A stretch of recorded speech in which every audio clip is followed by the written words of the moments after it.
ముందుగా మీడియా వాళ్ళందరికీ చాలా థ్యాంక్ యూ సో మచ్. ఇంతకు ముందు ఎన్నోసార్లు చెప్పాను, ముందు ముందు ఎన్నిసార్లు అయినా చెప్తాను. ఎందుకంటే మేము ఇక్కడ క్రియేట్ చేసిన మ్యాడ్నెస్ ని పబ్లిక్ వరకు తీసుకెళ్లే ఫస్ట్ మీడియం మీరే. ఒక ఒపీనియన్ క్రియేట్ చేసేది మీరే, ఒక ఇంట్రెస్ట్ క్రియేట్ చేసేది మీరే, కాబట్టి thank you so much. Sridevi movies అనేది ఒక యూనివర్సిటీ అయితే ఆ యూనివర్సిటీకి డీన్ కృష్ణప్రసాద్ గారు అనమాట. ఆయన ఎంత హుందాగా పద్ధతిగా హీ విల్ మేక్ ష్యూర్, అంటే అడ్మినిస్ట్రేషన్ బాగుండాలంటే ఫస్ట్ డీన్ ప్రాపర్ గా ఉండాలి కదా. సో ఆయన he's that wonderful dean of that university or college. Next మా ప్రిన్సిపల్ ఇంద్రగంటి గారు అనమాట. He's that one favourite lecturer. మనం కాలేజ్కి వెళ్ళేటప్పుడు మోస్ట్లీ ఎగ్గొట్టాలని చూస్తాం, బట్ ఒక ఫేవరెట్ లెక్చరర్ అంటారు చూడండి. నా లైఫ్ లో you become that favourite lecturer sir, which me class లో అసలు ఎగ్గొట్టుకునే వద్దాం మీరు ఎప్పుడు క్లాస్ చెప్తే అప్పుడు.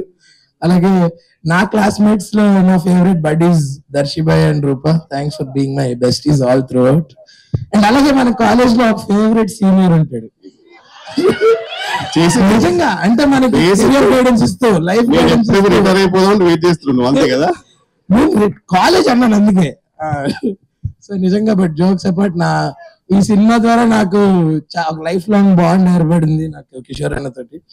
And at the same time కొన్ని మూవీస్ మనం ఎన్నో మూవీస్ చేస్తుంటాం, చూస్తుంటాం. కొన్ని మూవీస్ ని as soon as possible public దగ్గరికి తీసుకురావాలని ఉంటుంది, బట్ ఫర్ సమ్ రీజన్స్ దానికి పట్టాల్సిన టైం దానికి పడుతుంది. బట్ యూనో అది రావాల్సిన టైంకి వస్తేనే దానికి ఆ కంప్లీట్నెస్. సో April 25th మన సినిమా సారంగపాణి జాతకం రిలీజ్ అవుతుంది. And I can't wait for all of you to watch this film and thoroughly enjoy it. హ్యాపీగా సమ్మర్ హాలిడేస్ స్కూల్స్ కి 24th నుంచి స్టార్ట్ అవుతున్నాయి. సో పిల్లల్ని, బామ్మల్ని, తాతల్ని అందరినీ వేసుకుని వచ్చి శుభ్రంగా అందరూ ఎంజాయ్ చేసే సినిమా ఇది. And please watch it only in theatres. తర్వాత ఓటీటీలో వస్తుంది, చూద్దాం, అలాంటివి పెట్టుకోవద్దు. ఎందుకంటే ఇది ఒక థియేట్రికల్ ఎక్స్పీరియన్స్ ఉండే ఫిల్మ్. అందరితో పాటు మనం నవ్వుకుంటూ, అందరితో పాటు చూస్తే వచ్చే ఒక ఎక్స్పీరియన్స్ మీకు వస్తుంది. So well, once again thank you so much. Thank you అండి.